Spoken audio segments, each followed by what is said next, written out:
This is your Weather Extreme video for Sunday, April the 29th. I'm meteorologist Brian Peters, and it looks like we're in for some near-record warmth. Let's take a look at the Skycam network this morning, and there's a look at Birmingham. Certainly many fewer clouds than we saw yesterday. There is a look at Hamilton as we head towards the northwestern part of the state. And then how about moving back to the south? There's Clanton. Beautiful clear sky this morning, and can't help but just take a look at Chehaw. Still seeing off to the east and southeast a few clouds and fog in the valleys off there to the east of Mount Chehaw, or southeast of Mount Chehaw. But certainly a beautiful day, and with less clouds this morning, we're going to see more warming of the lower atmosphere, so that 89 record for Birmingham could be in jeopardy. Surface front, stationary front lying from the outer banks of the Carolinas across the Ohio River Valley and into the mid-Mississippi River Valley and then back into West Texas.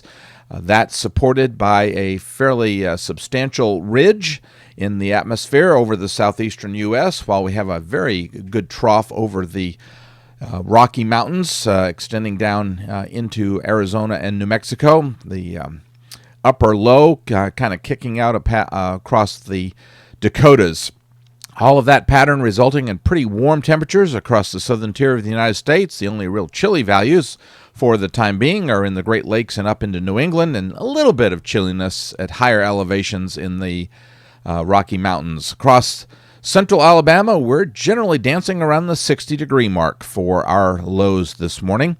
QPF-wise, it looks like we're in a bullseye of 0.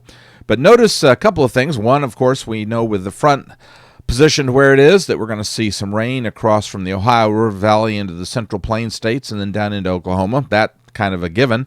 But a little weak disturbance in the upper atmosphere we talked about yesterday is still showing up, and the HPC guys forecasting as much as almost 6 inches in South Florida. Storm Prediction Center outlooking a slight risk area along that frontal position from the mid-Ohio River Valley back into Oklahoma and the Texas Panhandle region.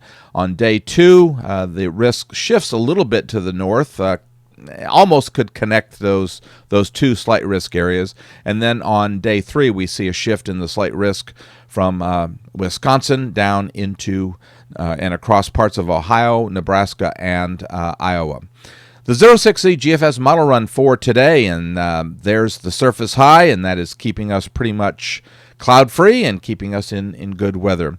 In the upper atmosphere, we see the upper ridge move on over us and over the eastern part of the country, and notice that little disturbance over Florida. Not as easy to see in future maps. As you can see, it almost disappears on Tuesday, 1st of May, by the way, but it almost disappears. But you can see a reflection of the precipitation down there. Of course, everything's still off to our north and west, so it still looks like we'll see dry weather through the middle of the week. The ridge still there, and yes, you can see a little bit of a reflection of that little disturbance. Kind of hard to see, but a little vorticity maximum there in the northeastern Gulf of Mexico, and of course that's being reflected by some rain and some showers over that area. The little disturbance kind of moves up into the Big Bend area of Florida and into South Georgia, and of course it'll bring that rain with it.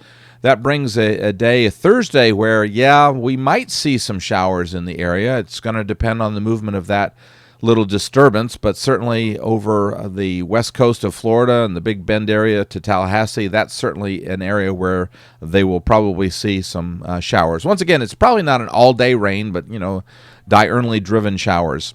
That little disturbance is reflected in more of a bit of a trough on Friday, and that's the day that it appears that we have some of our best shots over the next week or so at any kind of scattered showers. And so coming just in time for the end of the work week and the weekend, of course.